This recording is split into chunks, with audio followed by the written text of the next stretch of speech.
জয়রাম বন্ধুরা, আমি অমৃতা। আমি শ্রী ভগবতোষ কুমার বন্দ্যোপাধ্যায়ের লেখা রামভাই স্মরণে বই থেকে আপনাকে আরেকটা অংশ পড়ে শোনাচ্ছি। পরে ঠাকুরকে জিজ্ঞাসা করিলাম, দেব দেবীরা মাতৃপূজায় এসেছিলেন কি? ঠাকুর বলিলেন, আসিয়াছিলেন, তুষ্ট হইয়া গেছেন। পরদিন যথাসময় পরিবার সকলে ঠাকুরের ঘরে উপস্থিত হইল। গুরু ভ্রাতারাও আসিয়া বসিলেন। বরদা ঠাকুরভাইকে আদ্যকার পূজা করিবার জন্য আদেশ দিলে ঠাকুরভাই আপত্তি করা সত্ত্বেও পূজা করিতে স্বীকৃতি হইলেন। ধুতি ও ওড়না পূর্বদিনের ন্যায় পিতা ঠাকুরকে প্রণাম করিয়া দিলে ঠাকুর পরিধান করিয়া বসিলেন। পিতা ঠাকুর পা দুইটি ধুইয়া ঠাকুরভাই কম্পিত দেহে পূজায় বসিলেন। মেয়েরা উলুধ্বনি দিল, পূজা আরম্ভ হইল। কীর্তনিয়া পিস্তুত ভাই অসুস্থ হওয়ায় আমি কীর্তন করিলাম। ভাগ্নের সুধীর মৃদঙ্গ বাদ্য করিল। পূজা আরতি ভোগ আরতি অন্তে কীর্তন বন্ধ হইল। পরে ঠাকুর ভোগ দেওয়ার সময় ঠাকুর খিচুড়ি দেখিয়া বলিলেন, মারে খিচুড়ি ভোগ দিছ, বেশ করছ। ভোগ গ্রহণ করিতে করিতে বলিলেন, ত্রিলোকে সব দেবী দেবী উপস্থিত হইয়াছিলেন। পূজা অন্তে মহাপ্রসাদ নিয়া চলিয়া গেছেন। জিজ্ঞাসা করিলাম, মহাপ্রসাদ আদি ভোগ যা দিয়াছিলাম দেখলাম সবই যথাযথভাবে রয়েছে, প্রসাদ গ্রহণের কোনো চিহ্ন দেখি নাই। ঠাকুর বলিলেন, দেবদেবীরা ভোগ দর্শনের গ্রহণ করেন, ভক্ষণ করেন না। পরদিন নবমী পূজার সমস্ত আয়োজন অন্তে ঠাকুর নতুন ধুতি পরিধান করিয়া চাদর কাঁধে স্থানপূর্বক বসিলেন। পিতা ঠাকুর চরণ যুগলে ধৌত করিয়া দিলেন। বরদা আমাকে পূজা করিবার জন্য আদেশ দিলেন। আমি জানিলাম আমি পূজা জানি না, করিতে পারিব না, আপনি করেন। বরদা বলিলেন, আর বিরক্তি না কইরা পূজায় বসো। ঠাকুরের দিকে তাকাইয়া দেখি ঠাকুর হাসিতেছেন। কি আর করিব, আসনে বসিয়া অশ্রুজলে শ্রীচরণে প্রণাম করিয়া নারায়ণের স্তব করিয়া পুজো আরম্ভ করিলাম। কি পূজা হইল জানি না। অশ্রুজলে পুনঃ পুনঃ ফুল তুলসী চন্দন দুর্বা বিল্বপত্র দিয়া বারে বারে শুধু প্রণাম করিয়া পূজা সাঙ্গ করিয়া আরতি করিয়া শেষ করিলাম। প্রণাম করিতে ঠাকুর আমার মাথা স্পর্শ করিলেন। ভোগ আরতি কীর্তন অন্তে পূজা সমাপ্ত হইল। সকলে প্রণাম করিয়া প্রসাদ পাইলেন। পরদিন দশমী।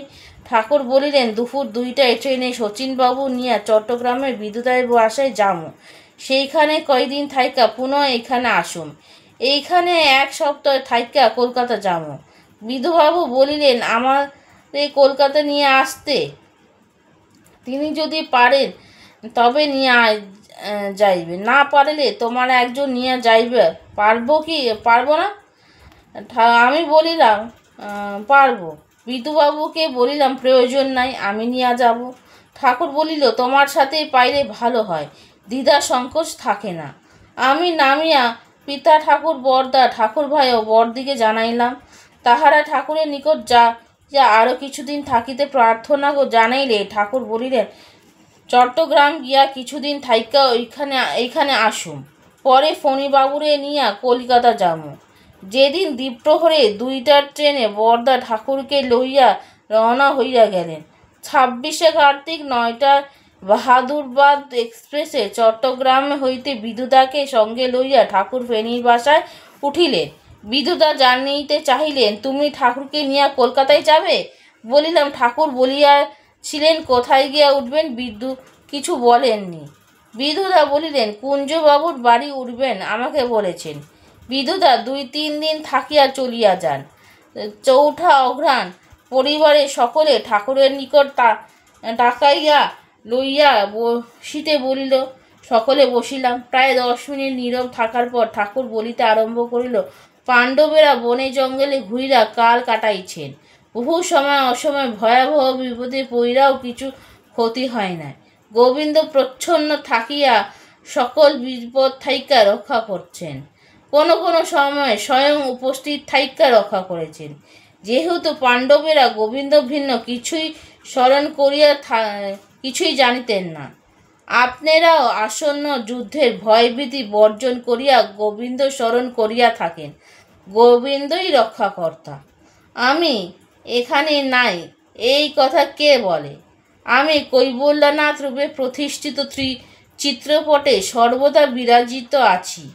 ঠাকুর নীরব হইলে পিতা ঠাকুর হইতে সকলে শ্রীপাদ পদ্মে প্রণাম করিলাম। ঠাকুর পুনরায় বলিলেন, আমি পঞ্জিকা দেখা রাখছি। 7ই অঘ্রাণ রাত্রি 11:40 গোয়ালনন্দ মেইলে কলকাতা রওনা হমো। সঙ্গে ফণিবাবু যাইব। যুদ্ধান্ত আতঙ্কের মধ্যে মানুষ যেন অধিক সংখ্যায় আসিয়া নাম পাইয়া ঠাকুর অভয়বাণী শ্রবণ করিয়া আনন্দিত মনে প্রত্যাবর্তন করে। 6 তারিখে দ্বিপ্রহরে আহারের পর ঠাকুর নিকট যাইয়া পা দুখানি বুলাইতে বলিতে বলিলাম, তোমার সঙ্গে ঠাকুর ভাইও কলকাতায় যেতে চান, যাবেন কি? ঠাকুর হাস্য সহকারে উক্তি করিলেন, মণিহারা ফণি নিস্তেজ হইয়া পড়ে। ফণির প্রয়োজন বইলাই যাইতে হইব। বলিলাম, সরলভাবে বলো। ঠাকুর বলিল, অতি সহজ সরলভাবে বলছি, তবু যদি বলো বুঝি নাই তবে আমি কি করুম বলো। বরদাকে জানাইলাম ঠাকুর ভাইকেও সঙ্গে যাইতে বলিয়াছেন। বরদা শুনিয়া সন্তুষ্ট হইয়া বলিলেন, ভালো হয়েছে, পথে আর বেগ পাইতে হইবে না। তোমরা বেশি দিন দেরি করিবে না। আজ ঠাকুরের কলিকাতা যাওয়ার দিন। মাঝে মাঝে কি জানি কেন হৃদয়ে হাহাকার করিয়া উঠে। রওনা হইবার সময় হইয়াছে। পরিবারান্ত সকলে প্রণাম করিলে 11:40 ঠাকুর যাত্রা করিলেন। আমরা 3 ভাই সঙ্গে চলিলাম। যথাসময়ে স্টেশনে ট্রেন আসিলে ঠাকুরকে প্রথম শ্রেণীর কামরায় লইয়া বসানো হইল। ট্রেন চলিল। ভোরের চাঁদপুরে ট্রেনে পৌঁছাইলে স্টেশন মাস্টার আসিয়া ঠাকুরকে নামাইয়া স্টিমারে লইয়া চলিলেন। বহু গুরুভ্রাতা উপস্থিত হইল। সকলে প্রণাম করিয়া নামিলেন। স্টিমার চলিতে শুরু করিল। গোয়ালনন্দ পৌঁছাইলে ঠাকুর ভাইকে ঠাকুর ও এটাচি লইয়া আসিতে বইলা আমি বেডিং দুটি লইয়া ট্রেনের অভিমুখে ছুটিলাম। প্রথম শ্রেণীর একটি কামরায় উঠিয়া 3 সিটের বিছানায় পাতিয়া রাখিলাম। কিছু সময় বাদে তাহারা আসিয়া গাড়িতে বসিল। ঠাকুরকে বলিলাম, দেখি কিছু পায় কি না। ঠাকুর বলিলেন, অমনি হোটেলে খাইয়া আসবেন। আমরা হাজির হইলাম আমরা পূর্ব পরিচিত মিষ্টির দোকানে। মালিককে দেখিয়া বলিলাম, ও দাদা, 7 চা দুগ্ধ আছে কি? দোকানে আমাকে দেখিয়া ছুটিয়া আসিয়া জড়াইয়া ধরিলেন। বলিলাম, উনি আমার মেজদা। মালিক ঠাকুর ভাইকে নমস্কার করিয়া ঘরে লইয়া গেলেন। বলিলেন, ভালো হোটেল এখানে কোনটি? ভাত খাবো। মালিক বলিল, ঠাকুর এসেছেন? বলিলাম, 1 গ্লাস দুধ দিন। ঠাকুর এসেছেন, দিচ্ছি বলিয়া মালিক ভিতরে চলিয়া গেল। যাইবার সময় একটি ছেলেকে একটি গ্লাসে 1 গ্লাস 1 নম্বরের দুধ সামান্য চিনি দিয়া প্লেট দ্বারা ঢাকনা দিয়া রাখিতে বলিয়া ভিতরে গেলেন। মিনিট 15 পর সঙ্গে করিয়া 2 জন মহিলা ও একটি ছেলে একটি মেয়ে লইয়া আসিলেন। দোকান হইতে বড় ডিশে ক্ষীর ভোগ ও ছানার পায়েস বাটি রাখিয়া ডিশ দিয়া ঢাকনা দিয়া রাখিলেন। 1 গ্লাস জলও দিলেন। আমিও ঠাকুরবাই দুধ ও জল লইয়া চলিলাম। যাইবার পথে ভদ্রলোক পরিচয় দিলেন, একজন তাহার স্ত্রী ও অপরজন পুত্রবধূ, সঙ্গে তার 1 ছেলে ও 1 মেয়ে। ছেলে মেয়ে ও বধূ নাম পায়নি, তাই নাম লইতে যাইতেছে। তাহাদের ট্রেনের নিচে দাঁড়াইতে বইলা আমরা গাড়িতে উঠিয়া তোয়ালে পাতিয়া ভোগের দ্রব্যাদি সামনে দিয়া বলিলাম, সেই ভদ্রলোক স্ত্রী পুত্র লইয়া নাম লইতে আসিয়াছেন। ঠাকুর একটু ভোগ গ্রহণ করিয়া তাহাদিগকে আসিতে বলিলেন। আমি ডাকিলে তাহারা আসিয়া প্রণাম করিল। পুত্র কন্যা ও বধূ নাম শুনিল। আমি কাগজে লিখিয়া দিলাম। ঠাকুর প্রণাম করিলে ঠাকুর তাহাদিগকে আশীর্বাদ করিয়া সর্বদা নাম করিতে বলিয়া প্রসাদগুলি ঘরে লইয়া যাইতে বলিলেন। তাহারা নামিয়া গেলে ঠাকুর আমাদিগকে ভাত খাইয়া আসিতে বলিল। আমরা নামিয়া দেখি ভদ্রলোক দাঁড়াইয়া আছেন। তিনি আমাদের সঙ্গে লইয়া হোটেলে গেলেন এবং অত্যন্ত যত্নের সহিত খুব পরিতৃপ্তির সহিত খাওয়াইলেন। আমরা টাকার বাহির করিলে তিনি পায়ে পড়িয়া প্রণাম করিয়া কাঁদিতে লাগিলেন। আপনারাদের দয়ায় ঠাকুর দর্শন পেয়ে ছেলে মেয়ে বউ নাম পেয়েছে। বহু খোঁজ খবর নিয়েও তাদের নাম শুনতে পারি নাই। সারা জীবন কৃতজ্ঞ থাকবো দাদারা। এ পথে যেতে আসতে দয়া করে আসবেন। আমরা ট্রেনে উঠিয়া বসিলাম। কিছুক্ষণ পর ট্রেন ছাড়িল। 4:30 শিয়ালদা পৌঁছাইয়া ট্যাক্সিতে বসিয়া আর্ল স্ট্রিটের কুঞ্জলাল মজুমদারের বাড়িতে পৌঁছাইলাম। তিনি ঠাকুরকে ঘরে লইয়া গেলেন আর আমাদের পাশের ঘরে লইয়া গিয়া বলিলেন, দাদা এখানে থাকবেন? পাশের ঘরে ঠাকুর রয়েছেন। আজ আমাদের বড় সৌভাগ্য, ঠাকুর সহ আপনাদের পেয়েছি। বরদা কেমন আছেন? উত্তরে জানাইলাম, ভালো আছেন। জলযোগ অন্তে অ্যাটাচি হইতে মন্দুর বয়াম ও আম নারিকেল সন্দেশগুলি বাহির কইরা কুঞ্জবাবুর হাতে দিয়া বলিলাম, এটি ওলকচুর মুন্ডু এবং এইগুলি আম নারিকেলের সন্দেশ ঠাকুরের জন্য করেছিলাম। ঠাকুর চলে আসলেন তাই নিয়ে এসছি। কুঞ্জবাবু আমাদিগকে সঙ্গে লইয়া ঠাকুর ঘরে গেলেন। দেখিলাম এক আসনে বড় চিত্রপটে ভোলাগিরি মহারাজের প্রতিষ্ঠিত। আমরা প্রণাম করিলাম। অপর আসনে বড় চিত্রপটে ঠাকুর প্রতিষ্ঠিত। প্রণাম করিলাম। কুঞ্জবাবু জলের কুজা দেখাইয়া বলিলেন, একদিন অকস্মাৎ ঠাকুর বলিয়া উঠিলেন, সত্যনারায়ণ আসছেন আর বসবার জন্য শিগগির একখানা আসন লইয়া আছেন। বলা মাত্রই আমি যথাসাধ্য শীঘ্র একখানা আসন লইতে উপস্থিত হইলে ঠাকুর ক্ষুণ্ণ মনে বলিলেন, ঠাকুর সত্যনারায়ণ জলের আবির্ভূত হইয়া আছেন, আসন ও প্রয়োজন হইবে না। যান, আপনারা প্রণাম করিয়া নারায়ণ দর্শন করেন গিয়া। আমরা সকলে প্রণাম করিয়া দর্শন করিলাম। তিনি আমাদিগকে বলিলেন, দাদারা যান গিয়া প্রণাম করিয়া দর্শন করেন। আমরা প্রণাম করিয়া দর্শন করিলাম। কুঞ্জবাবু জিজ্ঞাসা করিলেন, দর্শন হলো? বলিলাম, চোখের মণিতে সত্যনারায়ণ বসে রয়েছে, দর্শন হবে না কেন? প্রাণ ভরে দর্শন করছি। তাহার স্ত্রী আসিয়া সন্ধ্যা আরতি দিয়া যান। আমরা ঠাকুরের নিকট বসিলাম। ঠাকুর বলিতে আরম্ভ করিলেন, যুদ্ধ সমাগত, ফেনীতে বহুবার বোমাবর্ষণ করব, বহু বাইরের লোক মারার পড়ব, তাতে ভয়ের কিছু নাই। গোবিন্দ সর্বভাবে রক্ষা করবেন। বিপদে অতিক্রান্তে আমি বাড়ি যাব, চিন্তা করবেন না। জলের পূজায় সত্যনারায়ণ আবির্ভূত হইয়াছেন, দর্শন করেছেন জানাইলাম, প্রণাম করে দর্শন লাভ করেছি। ঠাকুর হাসিয়া বলিলেন, ভালো, আনন্দে থাকেন। ঠাকুরকে পুটুলি হইতে ভাঁজ করা কাপড়ে পাড় বাহির কইরা দেখিয়া জিজ্ঞাসা করিলাম, কাপড়ের পাড় দিয়া কি হইবে? পায়ে বেদনা হচ্ছে কি? ঠাকুর বলিলেন, চিনচিন কইরা ব্যথা হইতেছে, পাড়ের দরকার হবে না, টিপে দিচ্ছি বলিয়া দুই ভাই দুই পা টিপিতে আরম্ভ করিলাম। কুঞ্জবাবু আসিয়া বসিয়া রহিলেন। ঘণ্টাখানেক পর ঠাকুর বলিলেন, আর টিপিতে হইবে না, ব্যথা কইমা গেছে। আমরা বন্ধ কইরা আমাদের ঘরে গেলাম। পরদিন 8টায় ডাক্তারদা, অক্ষয় মজুমদারের প্রভৃতি অনেক গুরুভ্রাতা আসিয়া ঠাকুরকে প্রণাম করিয়া নানা কথা বলিলেন।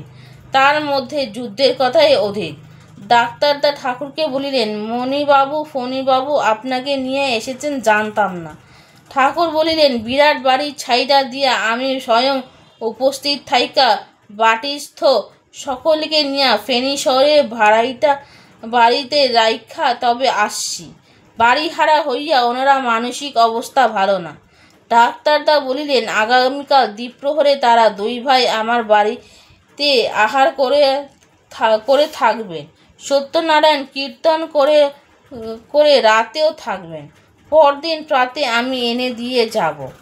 অক্ষয়দা বলিলেন, বাবা, আজ আমার বাসায় সত্যনারায়ণ পূজা হবে, ফণিবাবুকে আমার লোক পাঠাইয়া নিয়ে যাবার বাসনা, আপনি আজ্ঞা দিন। ডাক্তার তা বলিয়া উঠিলেন, ফণিবাবুকে আমি এসে গাড়ি করে নিয়ে যাব, পুনরায় দিয়ে যাব। ঠাকুর বলিলেন, ফণির কীর্তন শুনবেন, ভালো কথা। কুঞ্জবাবুর স্ত্রী আসিয়া সন্ধ্যা আরতি দিলেন। ডাক্তারদা আসিয়া ঠাকুর প্রণাম করিয়া আমাদিগকে জামা লইয়া আসিয়া বলিলেন, আমরা ঠাকুরকে প্রণাম করিয়া রওনা হইবার সময় ঠাকুর ডাক্তারদাকে বলিলেন, ওনাগরে রাতে নিয়ে আসবেন। ডাক্তারদা আজ্ঞে বলিয়া যাত্রা করিলেন। অক্ষয়বাবুর বাসায় পৌঁছে কীর্তন আরম্ভ করিলাম। ঠাকুরভাই কাঁসা বাজাইতে লাগিলেন। আধ ঘণ্টার পর কীর্তন বন্ধ করিলে আরতি কীর্তন করিতে বলিলেন। আরতি কীর্তনের পর সত্যনারায়ণের পাঁচালী পাঠ হইল। পাঠ সমাপ্ত হইলে সত্যনারায়ণ কীর্তন হইল। পরে সকলে প্রসাদ পাইলাম। তারপর ডাক্তারদার সঙ্গে ঠাকুরের নিকট উপস্থিত হইলে ঠাকুর প্রাণস্পর্শী কীর্তন করেছ, মৃদঙ্গ বাজিয়েছ, অদ্ভুত মৃদঙ্গ বাজিয়েছ। ঠাকুর মৃদু মৃদু হাসিতেছিলেন। ডাক্তারদা প্রণাম করিয়া বলিলেন, আমি সকাল 9টায় এসে ফণিকে নিয়ে যাব। ঠাকুর চুপ করিয়া রহিলেন। ডাক্তারদা চলিয়া গেলেন। আমি ধীরে ধীরে ঠাকুরকে জিজ্ঞাসা করিলাম, আমার সামনে অদূরে চাদর গায়ে দিয়ে একজন বুড়ো চোখ বুজে কীর্তন শুনে পরে উঠে চলে গেলেন। এই বুড়ো কে? ঠাকুরভাই বলিলেন, বুড়ো চাদর দিয়ে মুখ ঢেকে বসেছিল, বসার ভঙ্গিতে আপনি বলে মনে হচ্ছে। ঠাকুর অতি ধীরে বলিলেন, কীর্তন শুনিতে আসিলাম। ঠিক সে সময় কুঞ্জবাবু আসিয়া ঠাকুরের কথাটা শুনিয়া বলিলেন, তারা যাবার পর আপনি চাদর দিয়া শয়নে ছিলেন? ঠাকুর, তাই ছিলাম, এখন শুইয়া পড়ি বলিয়া শয়ন করিলেন। পরদিন 9টায় ডাক্তারদা আসিয়া কুঞ্জবাবু রাত্রির কথাটা ডাক্তারদাকে জানাইলে ডাক্তারদা যাইয়া ঠাকুরকে জিজ্ঞাসা করিলে ঠাকুর সংক্ষিপ্ত উত্তরে এই রকম তো হয় বলিয়া চুপ করিলেন। ঠাকুর প্রণাম করিয়া আমরা ডাক্তারদার সঙ্গে শ্রীরাম নিবাসে যাইয়া উপস্থিত হইলাম। একটি অপূর্ব দৃশ্য দেখিয়া দুই ভাই পুলকিত হইলাম। এক ঘরে ঠাকুর বহু প্রকারের ফটো সমাবেশ নিখুঁতভাবে সজ্জিত কইরা রাখিয়াছে। সন্ধ্যায় ঘনায়মান পূজারী আসিয়া পূজায় বসিলেন। কীর্তনিয়ারা কীর্তন শুরু করিলেন। আমরাও কীর্তনে যোগ দিলাম। সুন্দর কীর্তন হইতেছে। প্রায় ঘণ্টাখানেক কীর্তন কইরা বন্ধ হইলে কৈলাসদা বলিল, মণি ভাই যাও, একটু কীর্তন করে পরে আরতি কীর্তন করো। আরতি কীর্তন আরম্ভ করিলাম। কীর্তন জমিয়া উঠিছে। একটি পাগল নাচিতে নাচিতে আসিয়া কীর্তনে তালে তালে অপূর্ব অঙ্গভঙ্গি সহকারে নৃত্য করিতেছিলেন।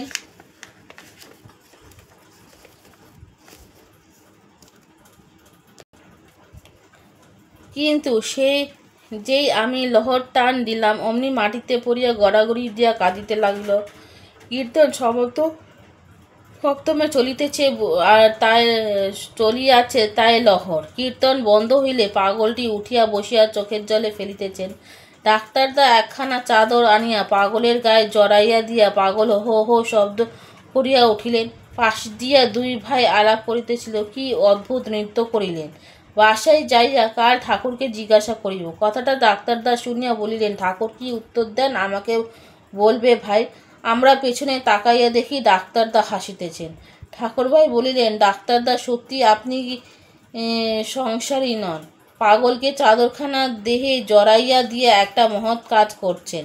আপনি লক্ষ্য করেছেন কি, পাগলটা তুষ্ট হয়ে চাদরখানি যত্নের সঙ্গে শরীরে জড়াইয়া বসিয়েছেন? ডাক্তারদা বলিল, না ভাই, আমি লক্ষ্য করি না, বরং ভয় পেয়েছি। চলো, সত্যনারায়ণ কীর্তন আজ তুমি করবে। পাঁচালী পাঠ সমাপ্ত হইলে আমরা উপস্থিত হইয়া বসিলাম। কৈলাসদা বলিয়া উঠিলেন, ফণি, সত্যনারায়ণ কীর্তন করো। কীর্তন আরম্ভ করিয়া রাম জয় কীর্তনে আনতে শেষ করিয়া ধ্বনি দিলাম। পাগল নিবিড়ভাবে বসিয়া এলেন এবং যেন গভীর সমাধিমগ্ন। আমরা যাইয়া পাগলকে প্রণাম করিলাম। তিনি একবার তাকাইলেন, ডাক্তারদা এক গ্লাস জল ও প্লেট ভর্তি প্রসাদ পাগলের সামনে রাখিয়া প্রণাম করিয়া প্রসাদ গ্রহণ করিতে মিনতি জানাইলেন। তিনি হাতের একটি অঙ্গুলি দিয়া প্রসাদ স্পর্শ করিয়া অঙ্গুলিটি কপালে ও কণ্ঠে স্পর্শ করিলেন, বলিলেন, হয়েছে। অমনি আমি প্লেটখানি হাতে লইয়া ঠাকুরভাই ও ডাক্তারদাকে প্রসাদ লইতে বলিয়া পাগলকে বলিলাম, উচ্ছিষ্ট উচ্ছিষ্ট। আমি বললাম, আপনাকে প্রসাদ দেওয়া হয়েছিল, আপনি উচ্ছিষ্ট করার পর মহাপ্রসাদে পরিণত হয়েছে। বললাই প্রসাদ তিনজনে গ্রহণ করিতে শুরু করিলাম। পাগল দাঁড়াইয়া বিরাট অট্টহাসি সহকারে প্রস্থান করিলেন। সমবেত সকলে প্রসাদ পাইলেন। এই সময় কুঞ্জবাবুর অনুরোধে ডাক্তারদা সকলের পর দিন সন্ধ্যায় আর্ল স্ট্রিটের কুঞ্জলাল মজুমদারের বাড়িতে সত্যনারায়ণ পূজা উপস্থিত হইবার জন্য নিমন্ত্রণ করিয়া জানাইলেন যে এই বাড়িতে শ্রী শ্রী ঠাকুর অবস্থান করিতেছেন। পরদিন 8:30 আমরা ডাক্তারদা সহ রওনা হইয়া কুঞ্জবাবুর বাড়িতে উপস্থিত হইয়া ঠাকুরকে প্রণাম করিয়া সত্যনারায়ণ পূজার সুন্দরভাবে সম্পন্ন হইয়াছে কিনা জানিতে চাহিলাম। ডাক্তারদা অন্ত পাগলের কার্যবলী ও কথা বিবৃতি করিলে ঠাকুর হাসিতে হাসিতে বলিলেন, নর্তন কীর্তন পাগল নিত্যানন্দ প্রভু কীর্তনান্দে অভিভূত হইয়া সমুদ্র নর্তন কইরা প্রসাদ স্পর্শ কইরা ফণিবাবুরে উচ্ছিষ্ট ব্যাখ্যা শ্রবণে তুষ্ট হইয়া হাস্যা অদৃশ্য হইলেন।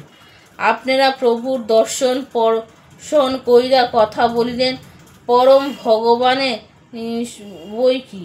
কুঞ্জবাবু বলিলেন, বাবা, আজ এই অধমের গৃহে সত্যনারায়ণ পূজা হইবে। ঠাকুর বলিলেন, বেশ দেন। কুঞ্জবাবু বহু ভক্তকে নিমন্ত্রণ করিলেন, কীর্তনিয়া দলও নিমন্ত্রণ করিলেন। বৈকালে হইতে ভক্ত সমাগম হইতে আরম্ভ হইল। প্রদোষ ঠাকুরের নিকট উপস্থিত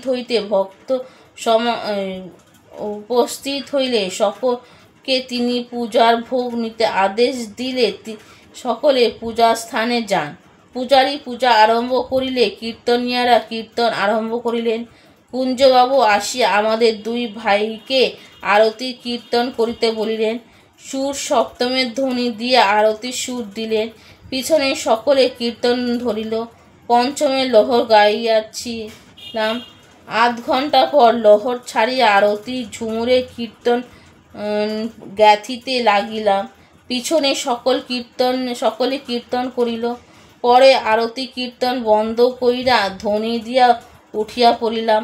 পাঁচালি পাঠ শেষে হইতে ভক্তরা আসিয়া বলিলেন, ফণি ভাই, তোমাকে সত্যনারায়ণ কীর্তন করতে ঠাকুর বলেছেন। ধ্বনি দিয়া দয়াল গুরু সত্যনারায়ণ কীর্তন আরম্ভ করিলাম। ঠাকুর ভাই কাঁসার তালে তাল দিতেছেন। জমজমাট কীর্তন হইল।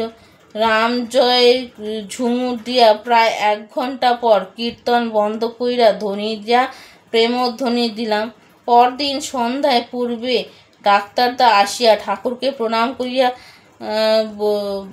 বসিয়া ঠাকুরের সঙ্গে সেই দিন নিত্যানন্দ প্রভুর কীর্তনের নৃত্য সম্বন্ধে আলাপ করিতেছিলেন। ঠাকুর বলিলেন, তার সকলে প্রেমানন্দে যত্রতত্র ঘুরিয়া বেড়ান, কোনো সময় ঢেউ নিয়া, কোনো সময় বিদেহী হইয়া। অতি ভাগ্যফলে দর্শন পাওয়া যায়। প্রাণের সঙ্গে কীর্তন করিলে কীর্তন শ্রবণের জন্য দৃশ্যভাবে বহু দেবদেবী উপস্থিত হইতে দেখা যায়। ঠাকুরের কথা বন্ধ হইলে আমরা দুই ভাই ডাক্তারদা ও কুঞ্জবাবু ঠাকুর প্রণাম করিয়া মতিবাবুর বাসায় সত্যনারায়ণ পূজায় চলিলাম। উপস্থিত হইয়া সকলে পূজাস্থানে প্রণাম করিয়া বসিলাম। প্রায় 1 ঘণ্টা পূর পূজা শেষ হইল, কীর্তনও থামিল। এবার আরতি আরম্ভ হইল। হারমোনিয়াম লইয়া ধ্বনি দিয়া পঞ্চমে আরতি কীর্তন করিলাম। সকলে পিছনে গাইতেছিলেন। তারপর তৃপ্তিময় লহর কীর্তনান্তে ঝুমুর আরম্ভ হইল। সকলে গাহিতেছে।